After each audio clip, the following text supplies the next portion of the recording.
Good morning my dear friends.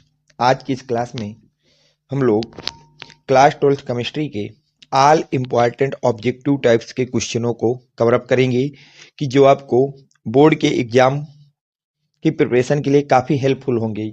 जितने भी आपको इस वीडियो में ऑब्जेक्टिव क्वेश्चन कराए जाएंगे बेटा, वो ऐसे क्वेश्चन हैं जो आपके बोर्ड एग्जाम में हर बार आपसे पूछे जाते हैं और बहुत ही ज़्यादा इंपॉर्टेंट हैं। तो हम लोग चलते हैं क्वेश्चनों से, स्टार्टिंग करते हैं बेटा। पहला क्वेश्चन आपसे कह रहा है 9 gram of sodium hydroxide is dissolved in 450 ml of solution. The molarity of the solution is in mole per litre. आपसे बोला जा रहा है कि 9 ग्राम NaOH को डिजॉल्व किया गया 450 ml ऑफ सॉल्यूशन में, यानी कि वेट ऑफ सोडियम हाइड्रोक्साइड आपको दिया गया है बेटा 9 ग्राम। अगर हम बात करें बेटा molecular weight of sodium hydroxide, तो हमको लर्न होना चाहिए बेटा 40 होता है, 40 ग्राम पर मोल।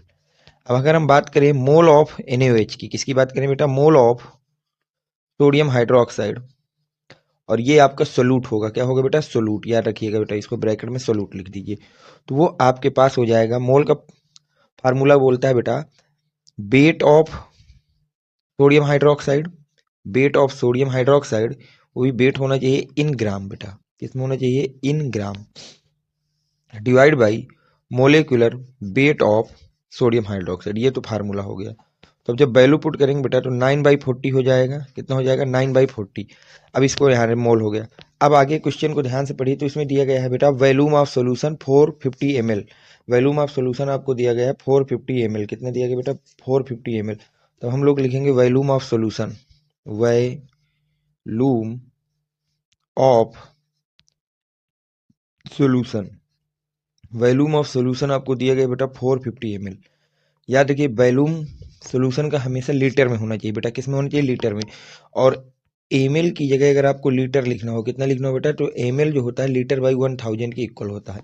ml किसके इक्वल होता है? लीटर बाई 1000 के। तो अब यहाँ पे हम लोग पुट कर देंगे बेटा 450 लीटर बाई 1000, जीरो से जीरो सब्ट्रैक्ट कर देंगे। अब इसको बेटा आप लोग काट दीजिए 5 से, तो 9 हो जाएगा और ये हो जाएगा 25।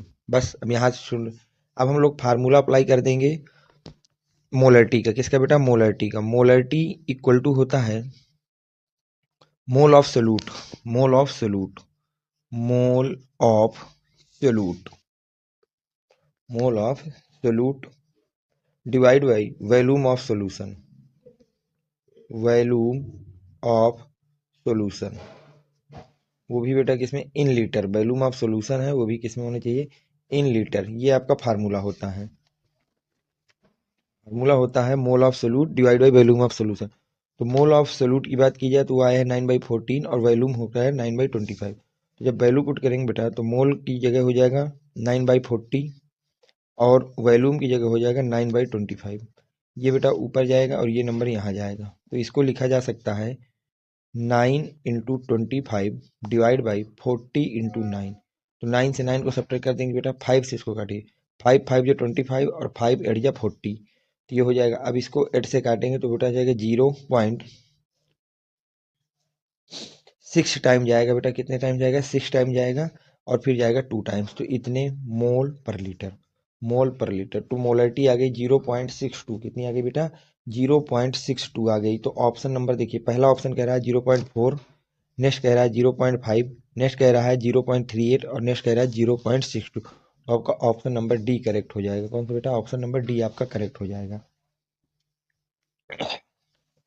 नेक्स्ट क्वेश्चन की अगर बात करें तो नेक्स्ट क्वेश्चन में आपसे बोला जा रहा है it is the unit of rate constant of zero order reaction, of zero order reaction.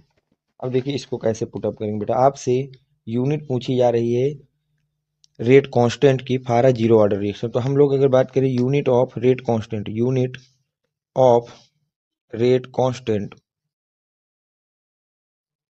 For nth order reaction, for nth order reaction, nth order reaction, nth order की रिएक्शन के लिए अगर हम लोग बात करें तो वो होता है के की यूनिट होती है बेटा आपके पास मोल बाई लीटर की पावर 1 - n सेकेंड इनवर्स, ये आपके पास बेटा होती है यूनिट। अब यहाँ पे जो यन होता है वो ऑर्डर होता है, यन जो रिप्रेजेंट करता है बेटा वो किसको रिप्रेजेंट करता है, ऑर्डर को। एन आपका रिप्रेजेंट करता है ऑर्डर को। अब उन्होंने बोला है for a zero order reaction, किसी रिएक्शन के लिए बेटा जीरो ऑर्डर रिएक्शन के लिए, तो हम इसमें पुट कर देंगे n equal to zero. N equal to जब जीरो पुट करेंगे तो क्या हो जाएगा, के इक्वल टू हो जाएगा mole by litre 1 minus zero second inverse, ये हो जाएगा बेटा। इसको जब आप थोड़ा सॉल्व करेंगे तो के इक्वल टू आ जाएगा आपके पास मोल बटे लीटर की पावर 1 सेकेंड इनवर्स। ठीक है, अब 1 पावर को कोई मतलब होता नहीं बेटा, तो इसको लिखा जा सकता है के इक्वल टू मोल लीटर की पावर -1 सेकेंड इनवर्स। ये लिखा जा सकता है कि नहीं लिखा जा सकता, बिल्कुल लिखा जा सकता है। तो के का मात्रक आपके पास आ गया बेटा रेट कांस्टेंट का, mole litre inverse second inverse. अब ऑप्शन मिलाइए बेटा, फर्स्ट ऑप्शन कह रहा mole inverse litre second inverse, नहीं होगा। बी ऑप्शन कह रहा मोल लीटर इनवर्स सेकेंड, नहीं होगा बेटा। थर्ड ऑप्शन देखिए mole litre inverse second inverse, हाँ, तो ऑप्शन नंबर थर्ड आपका करेक्ट हो जाएगा। अब फोर्थ होना नहीं है। तो इस तरह से आप याद रखिए बेटा, unit of rate constant for nth order, nth order reaction के लिए लर्न रखिए। किसके लिए बेटा, nth ऑर्डर की रिएक्शन के लिए इसको लर्न रखिए, और जिस ऑर्डर का रिएक्शन बोले n की जगह उसको पुट करके आप आगे सॉल्व कर लीजिए। तो इससे आपको यूनिट रेट कांस्टेंट की लर्न नहीं करना पड़ेगा अलग अलग रिएक्शनों के लिए। तो आपका हो गया ऑप्शन नंबर 2। अब देखिए ऑप्शन अगला नेक्स्ट क्वेश्चन आपसे क्या कह रहा है, the product formed in Gattermann coach reaction, बोला जा रहा है गाटरमान कोच रिएक्शन में प्रोडक्ट क्या होता है। देखिए बेटा फ्रॉम बेंजीन, तो हम गाटरमान कोच रिएक्शन क्या होती है कि जब हम लोग बेंजीन की बेटा, किसकी बेटा, बेंजीन की रिएक्शन कार्बन मोनोऑक्साइड तथा हाइड्रोजन क्लोराइड की के साथ presence of anhydrous anhydrous aluminium chloride, जब हम लोग बेंजीन की रिएक्शन कार्बन मोनोऑक्साइड तथा हाइड्रोजन क्लोराइड के साथ कराते हैं एनहाइड्रस एल्युमिनियम क्लोराइड की प्रेजेंस में, तो यहाँ से हमको बेटा बेंजल डिहाइड मिलता है। क्या बनता है बेटा, बेंजल डिहाइड मिलता है, CHO, इसे बोलते हैं बेंजल डिहाइड। क्या बनता है यहाँ से, बेंजल डिहाइड, बेंजल डिहाइड। तो आपसे बोला जा रहा है कि the product form the Gattermann coach reaction in from benzene, तो गाटरमान कोच रिएक्शन में क्या बनता है, क्लोरोबेंजीन, बेंजल क्लोराइड, बेंजल डिहाइड या एस्टोफिनॉल। अभी हमने देखा कि गाटरमान कोच रिएक्शन क्या बनता है, बेंजल डिहाइड बनता है। तो ऑप्शन नंबर सी आपका करेक्ट हो जाएगा। देखिए नेक्स्ट क्वेश्चन आपसे क्या कह रहा है उसको समझिए। अगला क्वेश्चन आपसे बोला जा रहा है which of the following amine does not respond to carbylamine reaction, इनमें से कौन सी एमीन है जो कार्बिल एमीन रिएक्शन की तरफ रिस्पॉन्ड नहीं करेगी। तो अगर हम बात करें बेटा कार्बिल एमीन रिएक्शन की, किसकी बात करते हैं बेटा, कार्बिल एमीन रिएक्शन की, carbyl amine reaction, amine reaction, तो इसको जो गिवन की बात की जाए तो only primary amine, primary amine इस रिएक्शन को हमारे शो करती हैं। इस रिएक्शन को कौन शो करता है बेटा, प्राइमरी एमीन्स। और प्राइमरी एमीन्स क्या होते हैं, ऐसी एमीन जिनमें बेटा NH2 समूह ग्रुप जिनमें आपका NH2 ग्रुप ऐड होता है। देखिए तो ऑप्शन देखिए फिलहाल, फर्स्ट जो है प्राइमरी एमीन है NH2 ऐड है, सेकंड आपका प्राइमरी एमीन है NH2 ऐड है, थर्ड बेटा प्राइमरी नहीं है सेकेंडरी एमीन है, सेकेंडरी NH होता है, प्राइमरी होता है NH2, तो आपका ये हो गया। और थर्ड आपका प्राइमरी, तो इस रिएक्शन को डज नॉट रिस्पॉन्ड, कौन सा नहीं देता, तो ऑप्शन नंबर सी आपका करेक्ट हो जाएगा। याद रखना carbyl amine reaction only give the primary amine, केवल कौन देता है बेटा, प्राइमरी एमीन देता है। और प्राइमरी एमीन की पहचान होती है ऐसे ऑर्गेनिक कंपाउंड जिनमें NH2 ग्रुप्स ऐड हो, कौन हो बेटा, NH2 ग्रुप। चलते हैं नेक्स्ट क्वेश्चन पे कि नेक्स्ट क्वेश्चन आपसे क्या कह रहा है उसको देखते हैं। बोला जा रहा है बेटा विच of the following base is not found in DNA, इनमें से कौन सा ऐसा बेस है जो DNA में नहीं पाया जाता है, एडेनिन, काइटोसिन, ग्वानिन या यूरेसिल। तो याद रखना बेटा DNA में यूरेसिल बेस हमारा नहीं पाया जाता है। कौन सा बेस नहीं पाया जाता बेटा, यूरेसिल बेस हमारा DNA में नहीं पाया जाता है। नेक्स्ट क्वेश्चन आपसे कह रहा है which of the following is the colligative property, तो अब देखिए ये भी बहुत ही ज़्यादा इंपॉर्टेंट क्वेश्चन बेटा, कॉलिगेटिव प्रॉपर्टी को, इनमें से कौन सी कॉलिगेटिव प्रॉपर्टी है। तो ध्यान रखिएगा हमारे पास सिलेबस में टोटल 4 कॉलिगेटिव प्रॉपर्टी होती हैं बेटा, कितनी होती हैं बेटा, 4 होती हैं। एक होता है elevation of boiling point, elevation of boiling point, elevation of boiling point, ये आपकी फर्स्ट हो गई। सेकंड होता है depression in freezing point, depression in freezing point. Third होता है बेटा आपके पास ऑस्मोटिक प्रेशर, थर्ड क्या होता है ऑस्मोटिक प्रेशर। और फोर्थ होता है बेटा आरएलवीपी। ओनली ये फोर आपके पास कॉलिगेटिव प्रॉपर्टी होती है difference of freezing point, freezing point. तो आपके पास केवल ये फोर आपके पास कॉलिगेटिव प्रॉपर्टी होती हैं, इनको याद रखिएगा। Elevation of boiling point, dispersion of freezing point, osmotic pressure, RLVP. अब ये क्वेश्चन पे आइए। क्वेश्चन कह रहा है which one of the following is a colligative property, इनमें से कौन सी है जो कॉलिगेटिव प्रॉपर्टी है।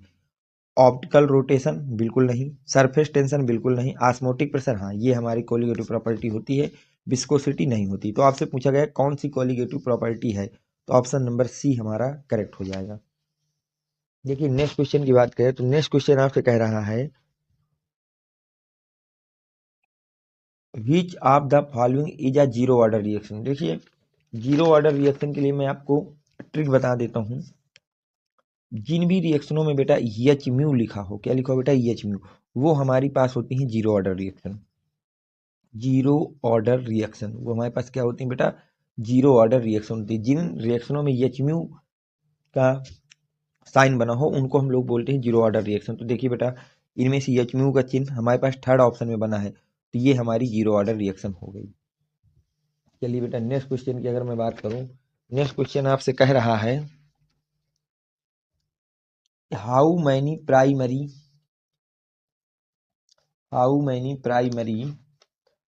Alcoholic group are there in glucose, glucose में कितने प्राइमरी एल्कोहलिक ग्रुप ऐड होते हैं, ये आपसे पूछा जा रहा है। देखिए अब इसको कैसे आप लोग करेंगे इसको समझिए ध्यान। अगला क्वेश्चन बोल रहा है बेटा how many primary alcoholic group are there in glucose. अगर हम ग्लूकोज की बात करें तो ग्लूकोज होता है बेटा CHO, CHOH, CHOH, CHOH, CHOH और होता है CH2OH। क्या होता है बेटा CH2OH। तो पूछा गया है ग्लूकोज में कितने प्राइमरी एल्कोहलिक ग्रुप होते हैं। प्राइमरी एल्कोहलिक ग्रुप क्या होते हैं, यदि OH ग्रुप आपका CH2 से ऐड है, किससे ऐड है बेटा CH2 से, तो उसको हम लोग बोलते हैं primary alcoholic group, primary alcoholic group. तो ग्लूकोज में हमारे पास एक ही OH है जो CH2 से ऐड है, तो वो हमारा हो गया प्राइमरी एल्कोहलिक ग्रुप। तो number of primary alcoholic group in glucose तो हो जाएगा 1। कितना हो जाएगा बेटा 1। तो ऑप्शन नंबर आपका ए करेक्ट हो जाएगा, ए है 1, तो ऑप्शन नंबर ए आपका क्या हो जाएगा बेटा करेक्ट हो जाएगा। नेक्स्ट क्वेश्चन बोल रहा है what is found by carbyl amine reaction. Carbyl amine reaction में क्या होता है, साइनेट फाउंड होता है, साइनाइड फाउंड होता है, आइसोसाइनेट फाउंड होता है, आइसोसाइनाइड फाउंड होता है।